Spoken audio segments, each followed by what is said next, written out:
آج نوجوان تیزی کے ساتھ اہل البیت کے ساتھ جڑ رہے ہیں۔ یہ تماشا بنایا ہوا ہے انہوں نے۔ آپ آسمان کو تکتے ہیں، خدا مصطفیٰ کے چہرے کو تکتا ہے۔ سینے پر ہاتھ رکھ کے کہیے کہ ہم شیعان علی ہیں۔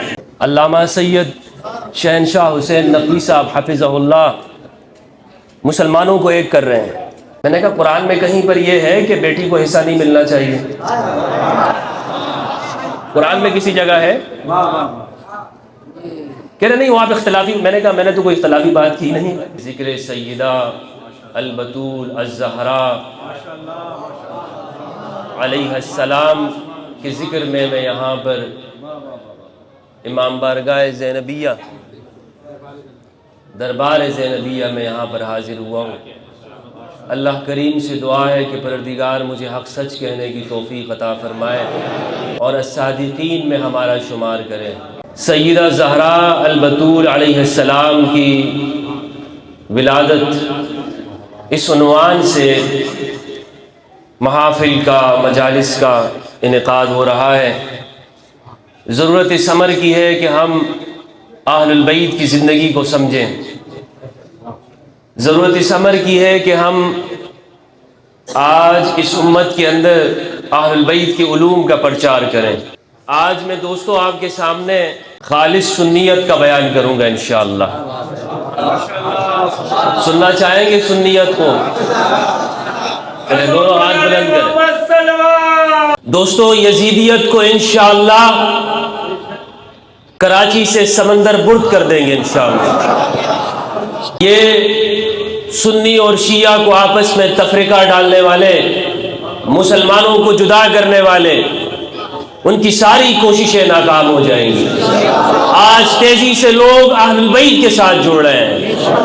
نوجوان پوچھ رہے ہیں کہ برسوں تک، صدیوں سے مذہبی طبقات نے کیوں ہم سے اہل البیت کو چھپا کے رکھا؟ آج نوجوان تیزی کے ساتھ اہل البیت کے ساتھ جڑ رہے ہیں، الحمدللہ عز وجل۔ اور کیوں نہ جڑے؟ امام رضا علیہ السلام فرماتے ہیں کہ ہمارے ذکر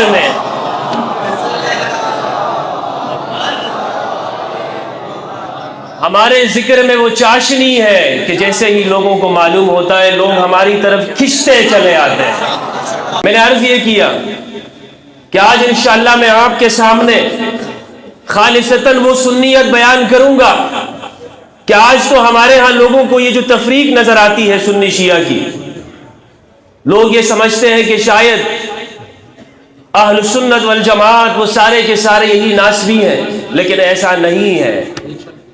حق یہ ہے کہ اہل سنت کا نوجوان بھی اہل البیت سے محبت کرتا ہے، لیکن ایک دیوار کھڑی کی گئی، ایک دیوار بنائی گئی، ان دیواروں کا خاتمہ کرنا ہے، ان نفرتوں کا خاتمہ کرنا ہے۔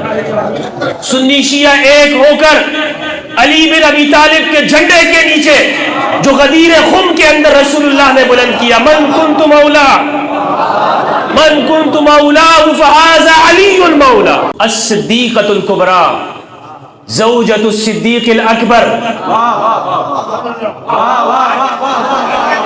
یہ غلط لفظ تو نہیں، زوجۃ الصدیق الاکبر۔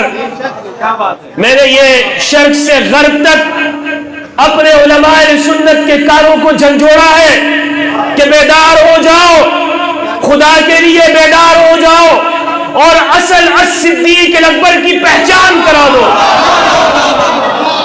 وہ صدیق اکبر ہمارے ذخیرہ اہل سنت کے اندر 1.5 لاکھ احادیث ہیں دوستو۔ کتنی حدیث ہیں؟ 1,50,000 حدیثیں ہیں۔ 1,50,000 حدیثیں جو آج تک کتابوں میں لکھی ہوئی ہیں، ساروں کے ورق گردانی کر لو، شروع سے لے کر آج تک جتنی بھی حدیث کی کتابیں لکھی ہیں سب کو کنگال مارو۔ سب علماء سنت سے میں نے کہا ہے، چاہے عرب کے ہو یا عجم کے، پاکستان کے ہو یا ہندوستان کے، خدا کو گواہ بنا کر مجھے بتاؤ، ایک بھی روایت بتا دو کہ جس میں علی کے سوا کسی کو صدیق اکبر کہا ہو۔ یہ تماشا بنایا ہوا ہے انہوں نے۔ کیا گانوں کے ذریعے کسی کو صدیق اکبر ثابت کیا جا سکے گا؟ اب یہ زمانہ بھی آ گیا ہے، اب یہ دور بھی آ گیا ہے کہ سوشل میڈیا کے زمانے میں ارے بھائی کتابوں کو کیوں نہیں پڑھتے, کتابوں کو کیوں نہیں کھنگالتے؟ الصدیق الاکبر امام علی علیہ السلام ہے, الفاروق الاعظم علی بن ابی طالب رضی اللہ عنہ. جب سے میں نے یہ جملہ کہا ہے آج تک اگر یہ رد کر سکتے, ویسے تو حدیثیں جعلی بنانے کی فیکٹریاں لگائی گئیں, جعلی روایات بنانے کی, گھڑنے کی مشینیں تیار کی گئی اموی زمانے میں, لیکن یہ علی کا معجزہ دیکھے میرے بھائیوں, علی کا یہ لقب صدیق الاکبر. سنن ابن ماجہ کی 120 نمبر کی روایت, مستدرک الحاکم کے اندر, ہماری اہل سنت کی تمام کتابوں کے اندر صحیح ترین ماخذ میں یہ روایت موجود ہے. رسول اللہ کے وسیع, رسول اللہ کے بھائی, رسول اللہ کے نفس علی بن ابی طالب نے فرمایا انا الصدیق الاکبر لا یقولها بعدی الا کذاب, میرے بعد کوئی بھی یہ نہیں کہے گا مگر وہ کذاب ہوگا. صدیق اکبر علی بن ابی طالب ہے, اور صدیقۃ الکبریٰ سیدہ زہرا البتول علیہ السلام. رسول کی ذات وہ ہے, ہر لمحہ رسول کا, ہر لمحہ زندگی کا خدا کی نگاہوں کے اندر ہے. خدا رسول کو دیکھتا ہے, رسول کی صبح شام, رسول کا بستر, نبی کی زندگی پر خدا کی نظر ہے. نبی جب نماز میں ہے تب بھی اللہ کی نظر ہے, غزوات میں ہے, جنگوں میں ہے تب بھی اللہ کی نظر ہے.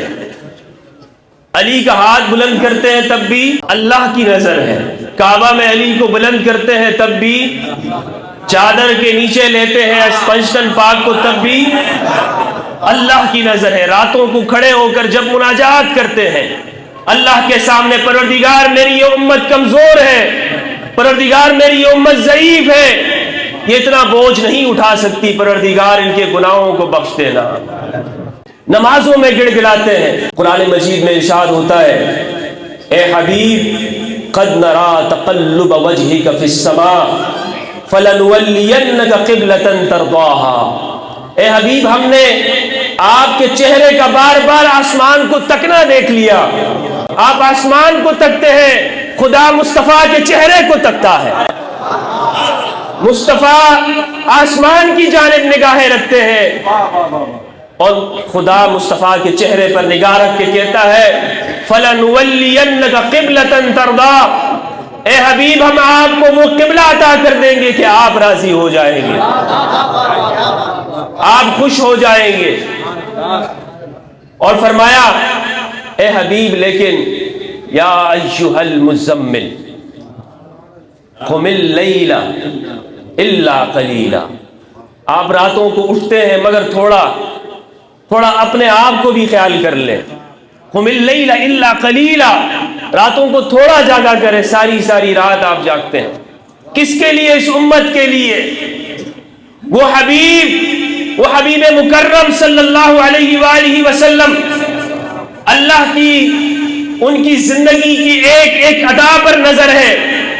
وہی مصطفیٰ.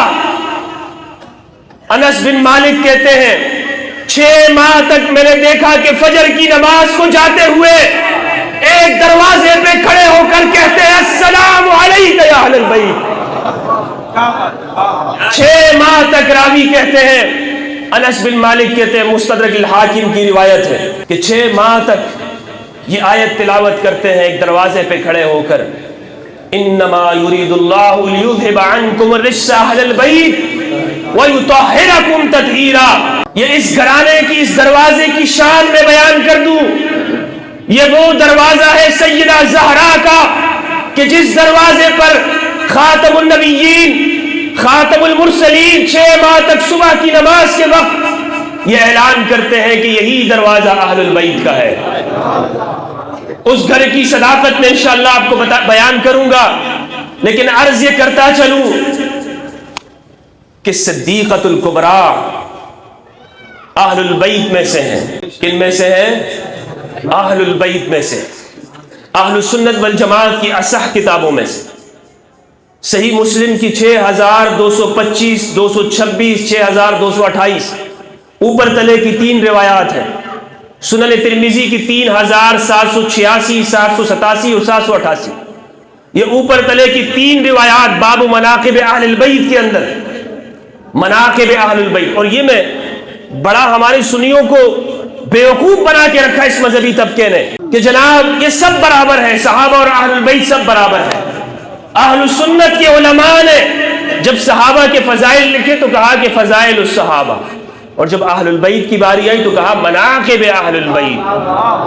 مناقب اہل البیت، یہ وہ اہل البیت ہے کہ جن کے بارے میں رسول اللہ نے فرمایا انما یرید اللہ لیذھب عنکم الرجس اہل البیت ویطہرکم تطہیرا کے مصداق ہے. کیا مطلب ہے اس کا؟ اس کا مطلب یہ ہے کہ یہ ہر موقع پر جہاں یہ اہل البیت ہوں گے اصحاب کسا، جہاں یہ اصحاب کسا ہوں گے، اور اگر ان کے مقابل کوئی آتا ہے تو میری امت تم نے اصحاب تطہیر کو دیکھنا ہے کہ یہاں پہ کھڑے ہیں، یہ کس مقام پہ کھڑے ہیں، کس جگہ پہ کھڑے ہیں. میرے ایک ساتھی نے مجھے کہا مفتی صاحب آپ کی باتیں ساری صحیح ہیں، لیکن یہ باتیں تو ہم بھی مانتے ہیں کہ اہل البیت ہیں، ان کے فضائل کا تو ہم نے کبھی انکار نہیں کیا، ہم نے تو کبھی نہیں ان کی فضائل کا انکار کیا، ان کی جو ہماری کتابوں میں فضائل لکھے ہوئے ہیں.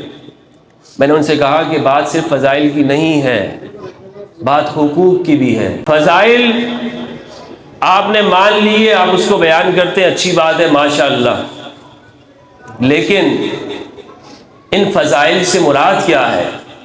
مراد یہ ہے کہ اگر رسول اللہ بدر میں ہے اور مخالف جو طبقہ ہے قریش کا، آپ کہاں پہ کھڑے ہوں گے؟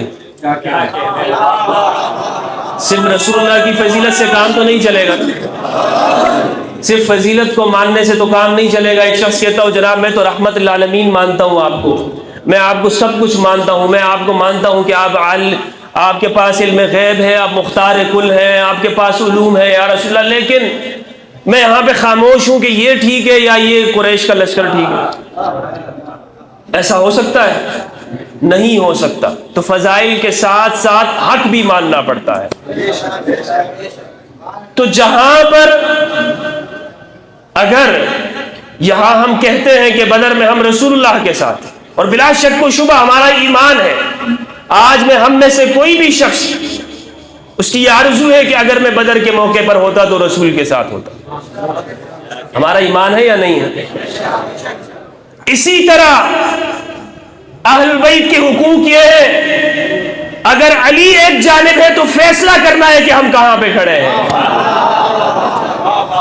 اب معلوم ہوگا تمہارے اس دعوے کا کہ کتنے دعوے میں کتنے سچے ہو.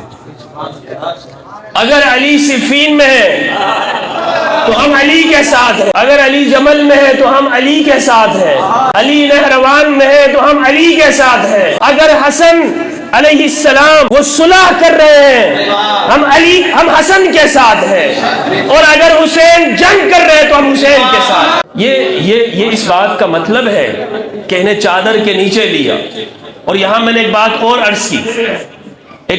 عرض کی کہ صرف یہ مطلب نہیں ہے کہ ہم فضائل کو بیان کر کے ہم یہ کہیں کہ ہم نے اپنا حق ادا کر دیا، بلکہ یہ بھی دیکھیں گے کہ جو اہل البیت کا موقف ہے اس میں یہ اہل البیت کا موقف اور اقدام کیا نظر آتا ہے. اور جیسے میں نے عرض کیا کہ صدیق اکبر پر میں اوپن مجمع میں بات کر کے جا رہا ہوں اپنے سب ساتھیوں سے، سب دوستوں سے، کہ یہ روایت کوئی آج تک پیش نہیں کر سکا کہ علی کے علاوہ کہیں پر صدیق اکبر کسی اور کو رسول اللہ نے کہا ہو.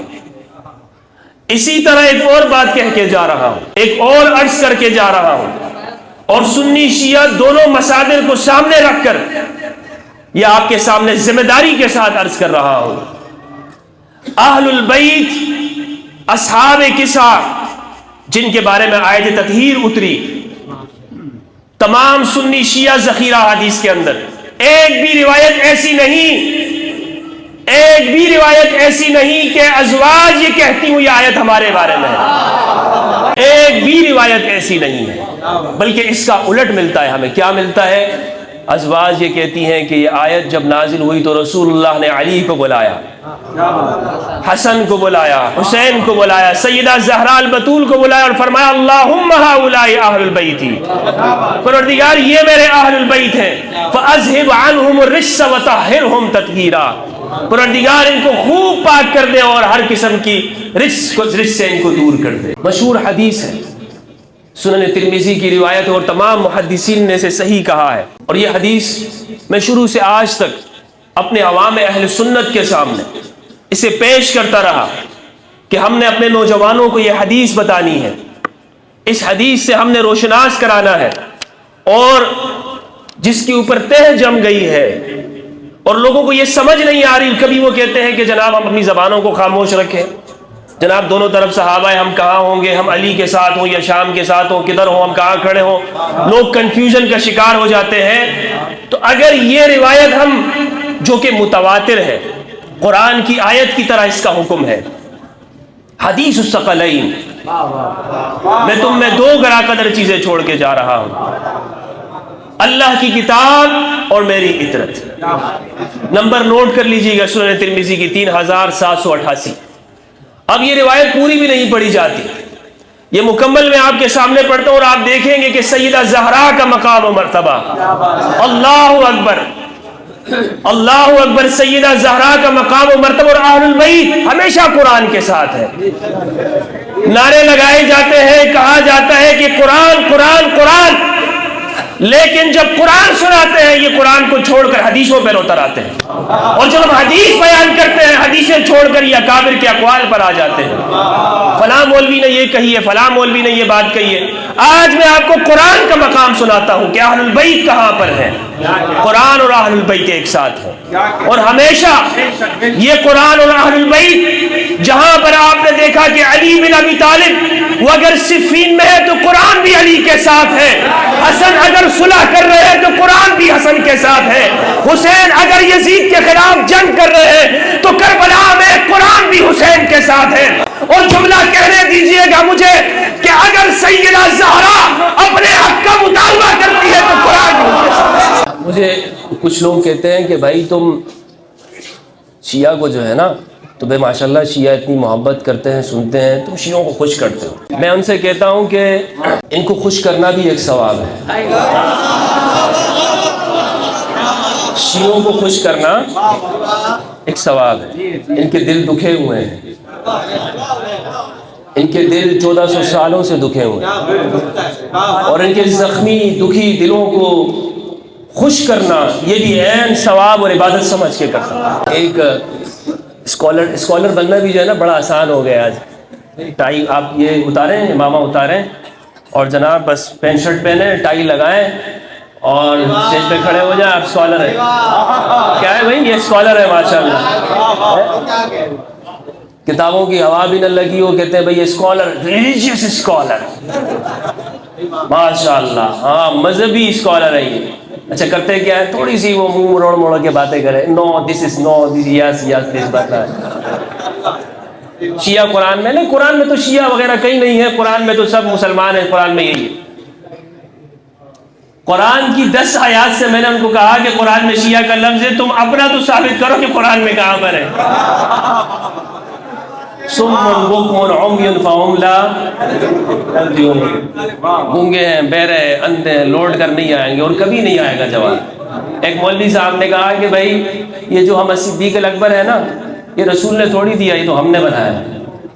چلو اچھا ہوا مان تو لیا نا، اچھا ہوا مان تو لیا کہ آج تک جو امت کو کہتے رہے، جو چوک چوراہوں کا نام لگاتے رہے، چوک چوراہوں پہ، اور امت کو لڑاتے رہے، سنی شیعہ کو ڈیوائیڈ کیا، تقسیم کیا، فرقہ واریت پھیلائی اور مسلمانوں کو ڈیوائیڈ، بھئی اصل حقیقت کیوں نہیں بتائی کہ یہ تو علی بن ابی طالب کا نام ہے، یہ تو علی کو رسول اللہ نے لقب دیا ہے، چوری کی عادت نہیں جاتی ہے۔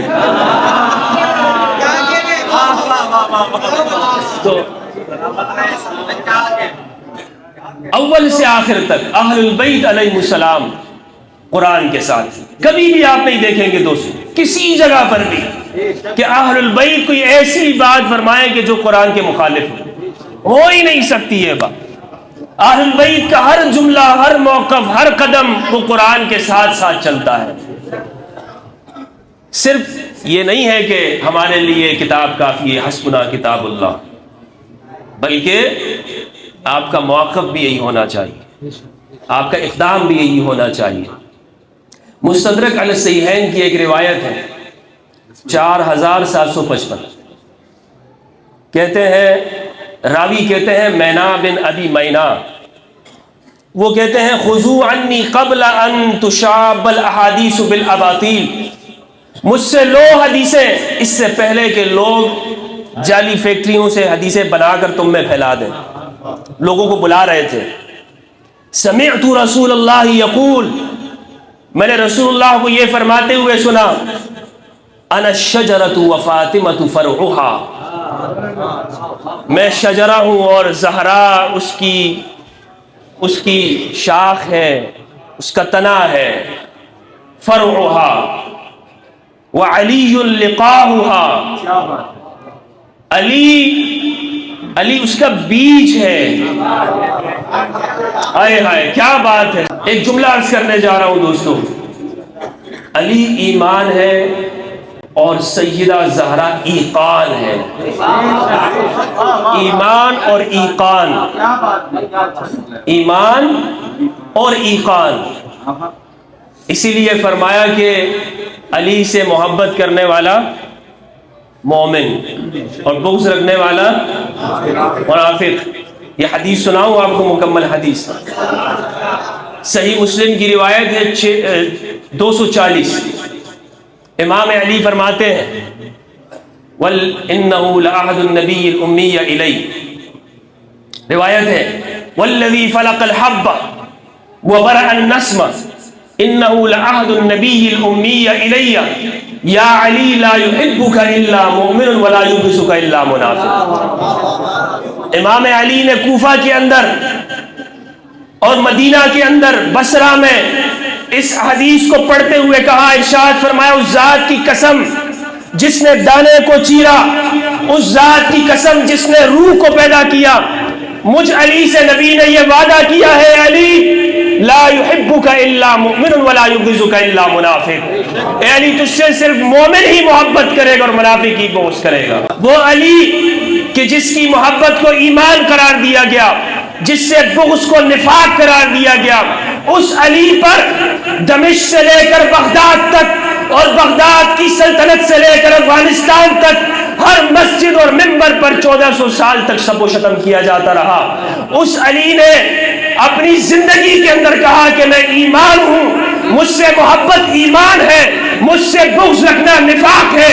دوستو جیسے علی ایمان کا معیار ہے، سیدہ زہرا ایقان کا معیار ہے۔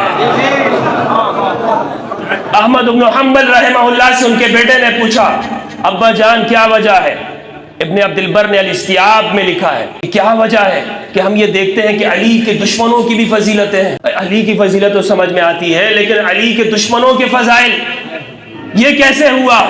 تو اب احمد بن حنبل رحمہ اللہ نے کیا جملہ ارشاد فرمایا، کہا کہ بیٹا بات یہ ہے کہ علی کے دشمنوں نے تو پہلے یہ کیا کہ علی میں کوئی خامی ڈھونڈ سکے، علی کی زندگی پر نگاہ ڈالی تو کوئی خامی نظر نہ آئے۔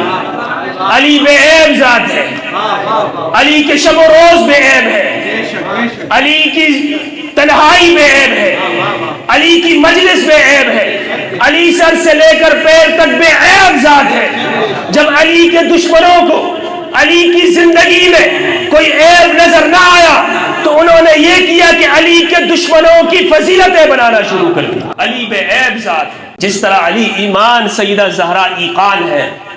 لہٰذا ایک مومن کو فیصلہ کرنا ہے، ایک مومن یہ سمجھتا ہے کہ اگر میں قرآن پر یقین رکھتا ہوں، میں قرآن پڑھتا ہوں اور میں اس بات کا دعویٰ کرتا ہوں کہ میں اہل البیت کی فضیلتوں کا اعتراف کرنے والا ہوں، تو اسے یہ بھی سمجھنا ہوگا کہ اہل البیت کا جو موقف جس جگہ پر ہے ہم اہل البیت کے ساتھ ہوں، جرت کے ساتھ، شجاعت کے ساتھ۔ اور پھر چاہے لوگ آپ کو کہتے رہیں کہ بھائی یہ شیعہ ہو گیا، رافضی ہو گیا، اتہامات لگتے ہیں، مجھ پہ اتہامات لگتے ہیں، جناب شیعہ ہو گیا ہے، رافضی ملعون، ہاں، اور ڈراتے ہیں بھائی ایسا ہوتا ہے کہ اگر رافضی کا لفظ گویا کہ کوئی گالی، سینے پر ہاتھ رکھ کے کہیے کہ ہم شیعان علی ہیں۔ اگر علی کا ساتھ دینا، علی کے حقوق کو ماننا یہ شیعیت ہے تو یہی اسلام ہے۔ اگر حسین کا ساتھ ہونا، کربلا میں ہم حسین کے ساتھ ہیں علیہ السلام، یہ شیعیت ہے تو ہر مسلمان کو شیعہ ہونا چاہیے۔ امام حسن کے ساتھ تو ہر مسلمان شیعہ ہے۔ اور سیدہ زہرا علیہ السلام البتول، ان کا جو موقف ہے قرآن پیش کیا، وَوَرِثَ سُلَيْمَانُ دَاؤُدَ، اور سلیمان داؤد کے وارث ہوئے۔ ایک ساتھی نے مجھے کہا کہ آپ کی تبدیلی کی وجہ کیا ہے؟ میں نے کہا کہ بھائی کون سی تبدیلی؟ کہا کہ یہی جو تم اہل البیت کے بارے میں زیادہ باتیں کرتے ہو۔ تو میں نے کہا میرے بھائی ایک سوال ہے میرے ذہن میں، حل کر کے دو گے؟ کہنے لگا بتائیں۔ میں نے کہا قرآن میں کہیں پر یہ ہے کہ بیٹی کو حصہ نہیں ملنا چاہیے؟ قرآن میں کسی جگہ ہے؟ کہہ رہے نہیں وہاں پہ اختلافی۔ میں نے کہا میں نے تو کوئی اختلافی بات کی نہیں بھائی، بیٹی کو وراثت دیتے ہیں نہیں دیتے مسلمانوں میں؟ قرآن میں کیا ہے کہ بیٹی کو وراثت ملنی چاہیے۔ سورہ نساء میں احکام بیان ہوئے، ہونا چاہیے یا نہیں ہونا چاہیے؟ تو کہہ رہے ہاں ہے۔ میں نے کہا اچھا تو سیدہ کی وراثت سوچو پھر۔ اور نمبر بھی میں آپ کو بتاتا ہوں، صحیح بخاری کی 4240 4241 جا کے گھر میں جا کے پڑھنا اگر بخاری رکھی ہوئی ہے کہ سیدہ کا موقف شروع سے آخر تک کیا رہا ہے، سیدہ نے کیا بیان کیا ہے۔ اور ان کو شرم نہیں آتی کہ اپنے آپ کو سنی کہتے ہیں اور سیدہ کو خطا پر کہتے ہیں۔ اور یہ اگر تم اس طرح رہ کے کہ سیدہ کو خطا پر کہہ دو اور تم منافق نہیں ہوتے، تم ماشاءاللہ بڑے حاجی فلاں فلاں ہو، تو ہم سیدہ کے ساتھ کھڑے ہو کر کیسے ہمیں تم الزام دیتے ہو کہ ہم اسلام سے نکل گئے؟ اگر معیار ایک جیسا رکھو تو پھر دوبارہ سے پھر مجھ سے وہ سوال نہیں کیا، کیونکہ قرآن ہم ایسی جگہ پر آ گئے ہیں کہ ہم نہ قرآن پڑھتے ہیں نہ اہل بیت کی زندگی کو دیکھتے ہیں۔ جناب یہ دیکھیں کہ امام حسن نے صلح کی تو بس صلح کر دی تو کیا مطلب ہے؟ صلح کر دی تو سامنے والے کو بالکل چھٹی دے دی۔ اور امام حسین علیہ السلام نے پھر جنگ کیوں کی؟ اس لیے اگر اہل البیت کو سمجھنا ہے تو پھر شروع سے سمجھنا ہے۔ میں اکثر یہ عرض کرتا ہوں کہ مجھ سے 12ویں امام کا پوچھتے ہو، پہلے امام کے بارے میں تو بتا کیا عقیدہ رکھتے ہو؟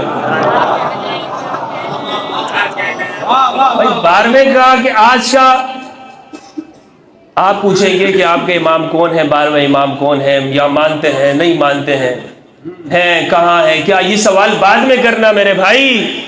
پہلے یہ تو بتا کہ اول امام کا حق مانا ہے کہ نہیں مانا؟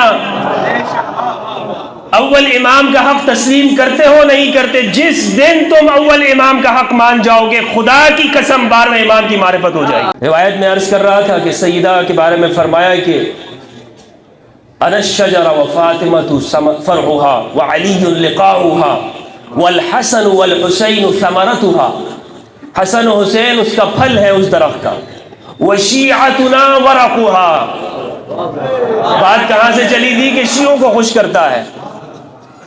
رسول اللہ نے فرمایا وشیعتنا ورقها، اسی درخت کا حصہ وہ ہمارے شیعہ ہیں۔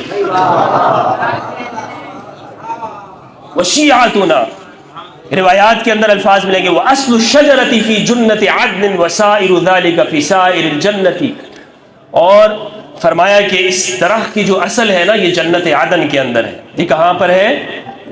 جنت عدن کے اندر۔ سیدہ کے کچھ خصائص ہیں، کچھ خصائص کہ جو صرف آپ کو حاصل ہیں، آپ کے علاوہ کسی کو حاصل نہیں، صرف آپ کو حاصل ہے۔ اور اتنا مقام اور مرتبہ سیدہ کی ذات کا ہے اتنا بڑا مقام اور مرتبہ ہے کہ ہم جو مانتے ہیں نا کہ علی بن ابی طالب، حیدر کرار، علی کے لیے ہمارے دل میں کیا عزت ہے، کیا مقام ہے، یہ ہم ہی جانتے ہیں نا کہ علی کے بارے میں ہمارا کیا نظریہ ہے، ہم کیسے ان کو مانتے ہیں۔ لیکن بخاری کی روایت ہے 4240 کہ جب سیدہ کا وصال ہو گیا نا، لوگوں نے علی سے چہرہ پھیر لیا تھا، لوگوں نے علی سے، یعنی علی کے درجے میں، علی کی جو عزت اور مقام و مرتبہ مسلمانوں میں تھا، اس کی ایک وجہ یہ تھی کہ وہ رسول اللہ کی بیٹی کے شوہر ہیں۔ اتنا بڑا مقام و مرتبہ ہے سیدہ زہرا کا کہ علی کو جو مقام مسلمانوں میں ہے، اللہ اکبر۔ امام علی علیہ السلام وعلیہم السلام وعلیہم الرضوان، امام علی ایک مرتبہ سعد بن ابی وقاص، صحیح مسلم کی روایت ہے 6220، سعد بن ابی وقاص کو بلایا اور کہا کہ تم علی پر سب کیوں نہیں کرتے؟ فرمایا کہ علی کی 3 خصوصیتیں ایسی ہیں کہ اگر ان میں سے کوئی ایک مجھے مل جائے تو دنیا بھر کی نعمتوں سے میرے لیے بہتر۔ ایک تو یہ ہے کہ علی بن ابی طالب، ایک خصوصیت یہ ہے کہ خیبر میں علم ان کو دیا، علی کو دیا۔ دوسری خصوصیت یہ ہے کہ یہ رسول اللہ کے نفس ہے۔ تیسری خصوصیت یہ ہے کہ یہ رسول اللہ کے وصی ہیں، رسول اللہ کے، انت منی بمنزلت ہارون من موسیٰ الا انہ لا نبوت بعدی۔ اے علی، تیرا مقام اور مرتبہ وہ مقام و مرتبہ ہے کہ جو مقام و مرتبہ موسیٰ کے ساتھ ہارون کو تھا، مگر یہ کہ میرے بعد کوئی نبی نہیں ہے، میرے بعد کوئی نبی نہیں ہے۔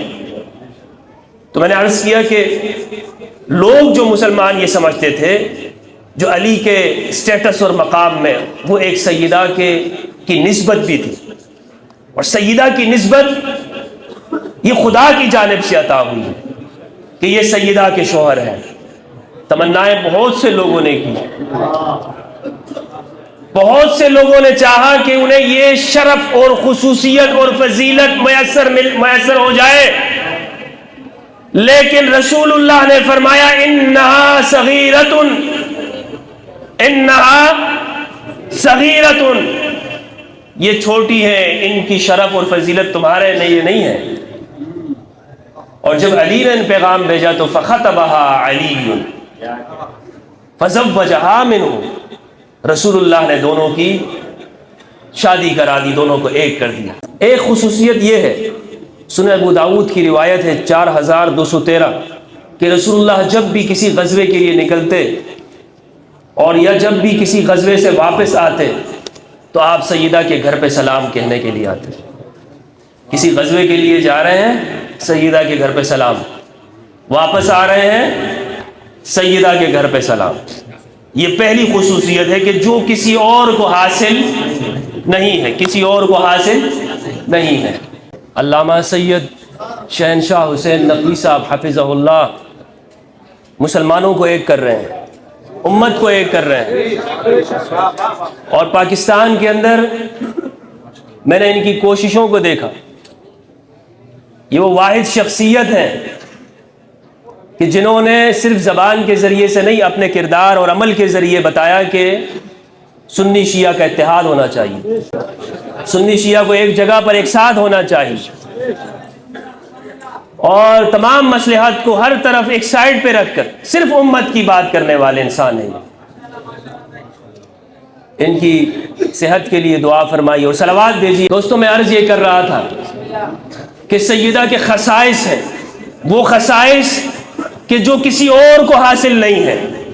تمام ذخیرہ احادیث کو چھان ماریے، ایک خصوصیت میں نے عرض کی کہ جب بھی رسول اللہ گھر سے تشریف لے جاتے یا جب بھی واپس آتے تو آپ سیدہ کے گھر پہ حاضری دیا کرتے تھے، اپنی بیٹی کا حال پوچھا کرتے تھے۔ اور سنن ابو داؤد کی حدیث نمبر 4213 میں نے آپ کو بتائی۔